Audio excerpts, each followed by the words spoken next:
This is Maria, I'm David. Our son is on the autistic spectrum, and he's a wonderful child, full of love and affection, but slightly different to other children maybe. He gets very embarrassed about the fact he is on the autistic spectrum.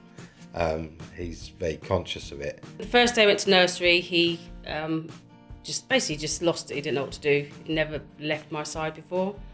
He was only 4. And when I went to pick him up, they pulled me to one side. Well, I say to one side. Basically said to me in front of all the other parents, "Your child is a disgrace. He's done this, he's done that," and they made me leave in tears. So having to take him back to nursery wasn't a pleasant experience. He couldn't be left alone. The teachers had their wits' end with him. And then one day, a young teacher pulled us to one side and said, "Your son's not naughty, he's autistic."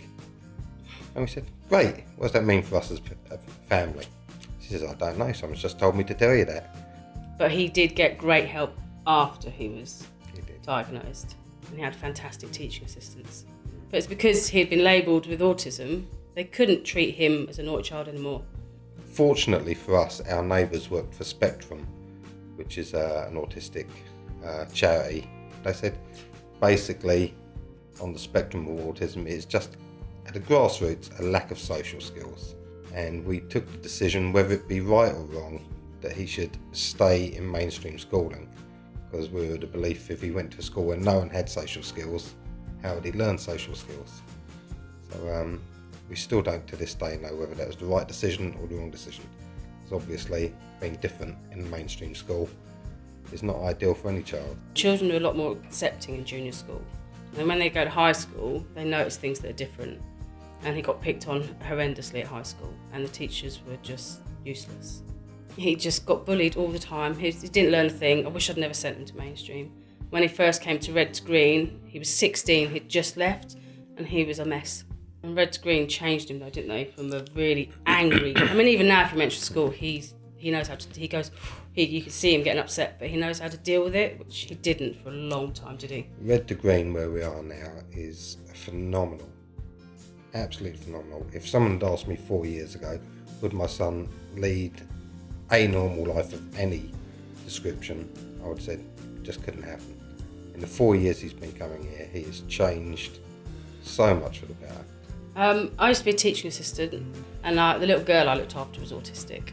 And some of my friends were also very high up teacher assistants, and they're still my friends. Even I don't think they understood it. If one of the children misbehaved, they go, "Oh, they're playing up." I'm like, or they'll say the parents are overreacting. I went, "But you don't live with that child." I don't think people understand, even though they work with a child day in, day out, it's different than being at home. And if they don't want to do something, there's a reason. It's not because they're misbehaving. It might be something, the colour, they don't like the colour. And you have to think differently with an autistic child. You can't tell them to do things. As he gets older, he's shortly to be 21.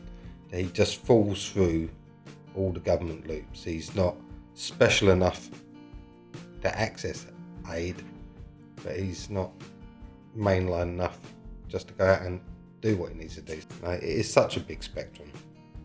Some people need a little bit of help, some people need a lot of help. He has only ever bonded and made friends with one person in his life, and that was when he was in infant school.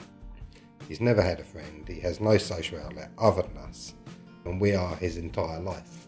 So, which is a way of life. It's not a hard way of life. It's just a way of life, and that I don't think people get.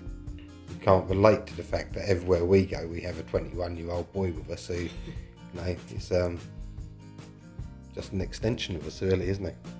We won't be here forever, and he won't have the cute factor. When you're autistic and young, you have the cute factor. "Oh, isn't he cute? Isn't he lovely?" When all of a sudden he's a 47-year-old man with a big pot belly, long hair, and no social skills, no one's going to say, "Oh, isn't he cute?" It's just not going to happen.